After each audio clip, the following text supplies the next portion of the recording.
सभी दोस्तों का एक बार फिर से स्वागत है आपके अपने YouTube चैनल उत्कर्ष स्टडी पे। और देखिएगा 4th ग्रेड एग्जाम के लिए इंपॉर्टेंट कंप्यूटर की हमने चाणक्य सीरीज है वो स्टार्ट की थी, जिसमें मैंने आपको 10 क्लासों में टॉप 200 MCQ क्वेश्चन है वो करवाने का वादा किया था। और आज हमारी 8वीं क्लास है। इससे पहले हमारे 7 क्लासें हैं वो हो चुकी है और 7 क्लासों में मैंने आपको जो आपके सिलेबस में प्रत्येक टॉपिक दिया है उसके 20 क्वेश्चन करवाए हैं। जैसे मैं आपको बताऊँ कि कौन कौन से टॉपिक हैं, तो जैसे मैंने आपको software, hardware, MS Excel, MS PowerPoint, MS Word, internet, email, इन 7 टॉपिकों के 20 क्वेश्चन हैं प्रत्येक टॉपिक के, वो इन 7 क्लासों में करवा दिए हैं। अब देखिएगा जो हमारी 8वीं, 9वीं और 10वीं क्लास रहने वाली है, इनमें प्रत्येक क्लासों में 25 MCQ क्वेश्चन देखेंगे और ये मिक्सअप क्वेश्चन होंगे। जो यानी 7 टॉपिक है, इनमें से अलग अलग टॉपिकों के ये क्वेश्चन होंगे। तो आप देखिएगा 7 क्लासें अगर आपने नहीं देखी है तो computer MCQ 4th grade exam के नाम से आपको हमारे चैनल पे प्लेलिस्ट मिल जाएगी, तो आप आराम से देख लेना, ठीक है। अब देखिएगा आज का हमारा पहला क्वेश्चन कि वाईफाई का पूर्ण रूप क्या है। वाईफाई की फुल फॉर्म आपसे पूछी गई है और जो साथी लाइब्रेरी में रहते हैं वो सारा दिन वाईफाई यूज करते हैं। तो देखिएगा वाईफाई का जो फुल फॉर्म है या पूर्ण रूप होता है wireless Fidelity. C number option है इसका राइट हो जाएगा। अब देखिएगा इसमें समझने लायक कोई बात ही नहीं है, आपको सीधा याद रखना है। क्वेश्चन नंबर 2 देखिएगा, ये थोड़ी सी समझने वाली बात है कि जो इंटरनेट प्रोटोकॉल वर्जन 6, ये देखिएगा शॉर्ट में लिखा गया है IPv6, इसका मतलब होता है इंटरनेट प्रोटोकॉल वर्जन यानी संस्करण 6, ठीक है। और इसमें जो IP एड्रेस यानी एड्रेस या पता हिंदी में लिख रखा है, तो इसका आकार क्या होता है। अब देखिएगा जो IP एड्रेस होता है ना, इसके बारे में आपको बता देता हूँ कि आप कोई भी आपके पास कंप्यूटर है उसको इंटरनेट से जोड़ेंगे ना, तो आपको इंटरनेट आपकी पहचान करने के लिए, आपके कंप्यूटर की आप जो यूजर है उसकी पहचान करने के लिए एक पता देगा। उसी पते को बोलते हैं IP एड्रेस, कि इस यूजर ने इंटरनेट यूज किया था और इसका ये पता है, ठीक है। अब ये पता है वो अलग अलग वर्जन में अलग अलग तरीके से लिखा जाता है और अलग अलग इसकी बिट्स होती है, ठीक है, यानी बिट्स जिसको बोलते हैं। तो देखिएगा जो आपका इंटरनेट प्रोटोकॉल वर्जन 6 है, इसमें जो IP एड्रेस होता है उसका आकार होता है 128 बिट्स में, यानी C नंबर ऑप्शन आपका राइट हो जाएगा। अब देखिएगा क्वेश्चन बनेगा C नंबर ऑप्शन, सॉरी यहाँ पे हमारा C नंबर ऑप्शन है वो राइट हो जाएगा। क्वेश्चन नंबर 3 देखिएगा, दूसरा इसका वर्जन आता है इंटरनेट प्रोटोकॉल वर्जन 4। इसमें IP एड्रेस का जो आकार होता है वो क्या होता है ये पूछा गया है, तो याद रखिएगा 32 बिट्स का, ठीक है। तो दोनों बातें याद रखिएगा। इंटरनेट प्रोटोकॉल वर्जन 4 इसका एड्रेस होता है 32 बिट्स का और इंटरनेट प्रोटोकॉल वर्जन 6 उसका होता है 128 बिट्स का। और याद रख लेना जो IPv4 है ना वर्जन, इसमें जो IP एड्रेस लिखा जाता है उसमें जो साइन दिया जाता है वो डॉट का दिया जाता है, ठीक है। जबकि जो इंटरनेट प्रोटोकॉल वर्जन 6 है इसमें जो IP एड्रेस दिया जाता है उसके बीच में, यानी जैसे मान लीजिए IP एड्रेस ऐसे लिखा जाता है, जैसे मान लीजिए ये कोई IP एड्रेस है, ऐसे लिखा जाता है IP एड्रेस, आप देख लेना। और इसमें देखिएगा अगर ये मैंने डॉट लिख रखा है तो इसका मतलब ये IP एड्रेस है वो इंटरनेट प्रोटोकॉल वर्जन 4 का है। अगर इसमें कोलन का निशान हो ऐसे, तो इसका मतलब है कि ये जो आपका IP एड्रेस है वो इंटरनेट प्रोटोकॉल वर्जन 6 का है, ठीक है। उसमें ये 2 निशान होंगे, ऐसे 2 डॉट होंगे, एक ऊपर एक नीचे, ऐसे, इसको बोलते हैं कोलन का साइन। तो कोलन का साइन वाला वर्जन कौन सा होगा, वर्जन 6, और डॉट वाला वर्जन 4 होगा, ठीक है। दोनों बातें याद रखिएगा। क्वेश्चन नंबर 4 देखिएगा कि MS वर्ड में लिखे टेक्स्ट के एक भाग को काटने के लिए कंट्रोल कुंजी के साथ क्या क्या दबाना पड़ता है। तो देखिएगा 2 यहाँ पे बता देता हूँ। एक तो होता है Ctrl+C, जिसका अर्थ होता है कॉपी, यानी कोई आपको टेक्स्ट है वो कॉपी करना है तो आप Ctrl+C का उपयोग करेंगे, लेकिन आपको कट करना है तो आप Ctrl+X का इस्तेमाल करेंगे, ठीक है। तो यहाँ पे हमारा A नंबर ऑप्शन है वो राइट हो जाएगा। क्वेश्चन नंबर 5 देखिएगा कि FTP का पूर्ण रूप क्या है। बहुत ही इंपॉर्टेंट क्वेश्चन है, याद रखिएगा। FTP की full form file transfer protocol, यानी B नंबर ऑप्शन हमारा राइट हो जाएगा। क्वेश्चन नंबर 6 देखिएगा कि कंट्रोल और इक्वल समान चिन्ह को एक साथ दबाने से निम्नलिखित में से किसके लिए शॉर्टकट होता है। यानी अगर आप कंट्रोल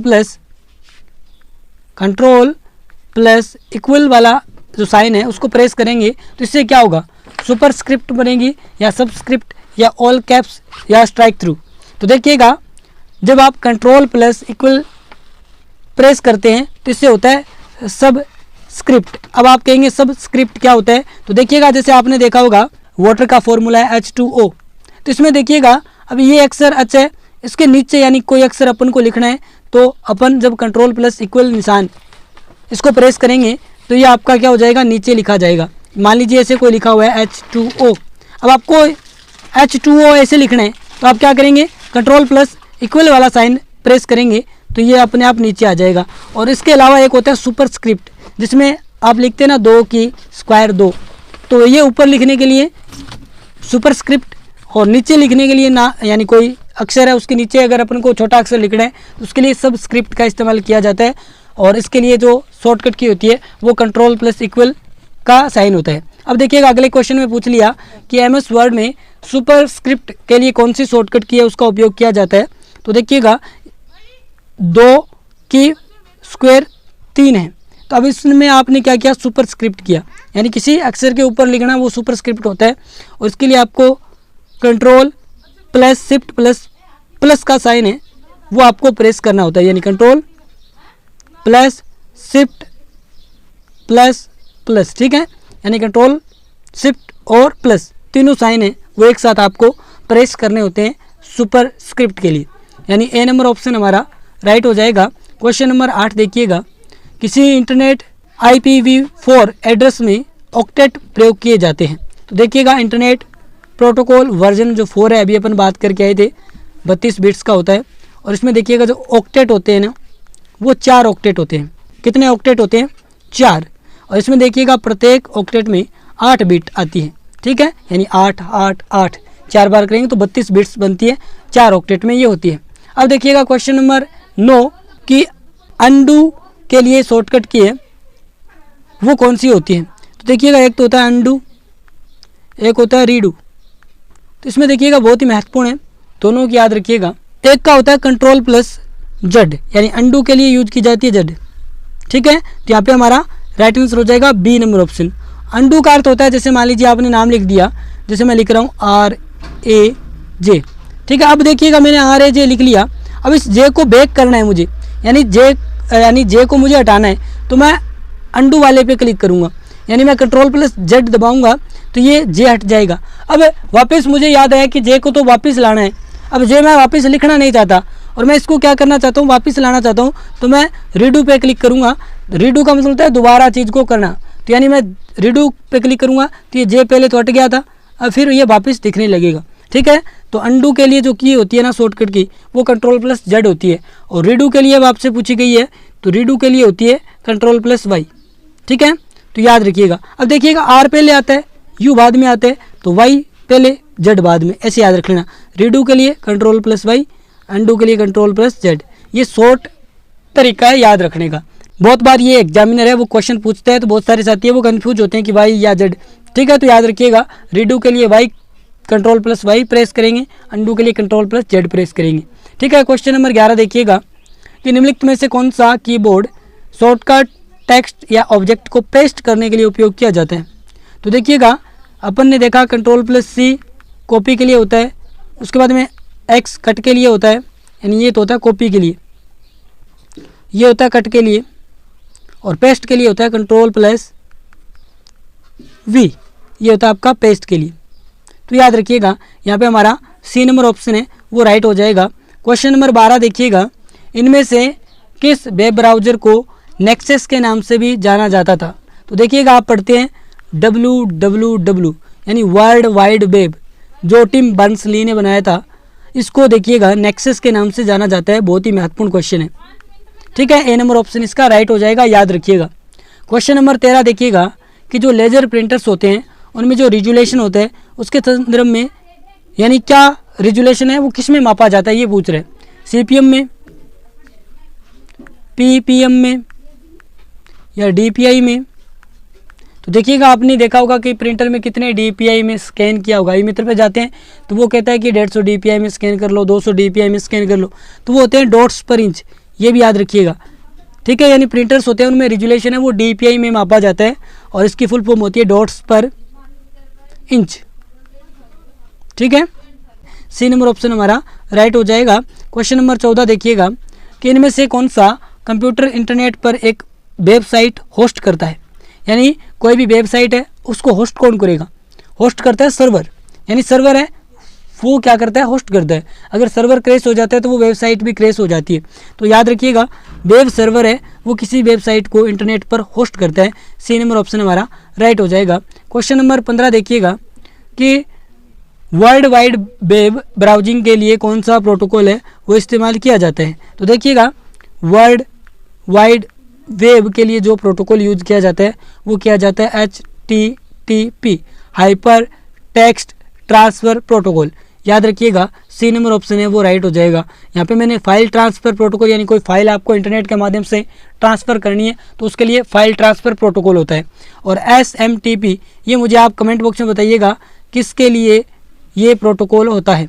ठीक है, ये मैंने आपको पहली क्लासों में करवा रखा है। क्वेश्चन नंबर 16 देखिएगा, किसी व्यक्ति को ईमेल पता पुस्तिका में जोड़ने के लिए कौन से विवरण आवश्यक है? तो इसमें देखिएगा जब आप कोई भी व्यक्ति है, पर्सन है, उसको आप अपनी ईमेल की जो एड्रेस बुक है उसमें जोड़ते हैं तो उसके लिए आप जब जोड़ते हैं तो कौन कौन से ऑप्शन आपको फिलअप करने पड़ते हैं? तो इसमें देखिएगा उसका फर्स्ट नेम, इसके अलावा लास्ट नेम और उसका आपका ईमेल एड्रेस वो आपको इसमें फिलअप करना पड़ता है। तो यहाँ पे आप देखेंगे प्रथम नाम, अंतिम नाम और ईमेल। बी नंबर ऑप्शन हमारा राइट हो जाएगा। क्वेश्चन नंबर 17 देखिएगा, यहाँ पे पूछा गया है कि LCD का पूर्ण रूप क्या है? तो देखिएगा अलग अलग जब अपन मॉनिटर पढ़ते हैं तो उसमें अपन पढ़ते हैं, ठीक है, जिसमें CRT भी होता है, एक LCD होता है, एक LED होती है।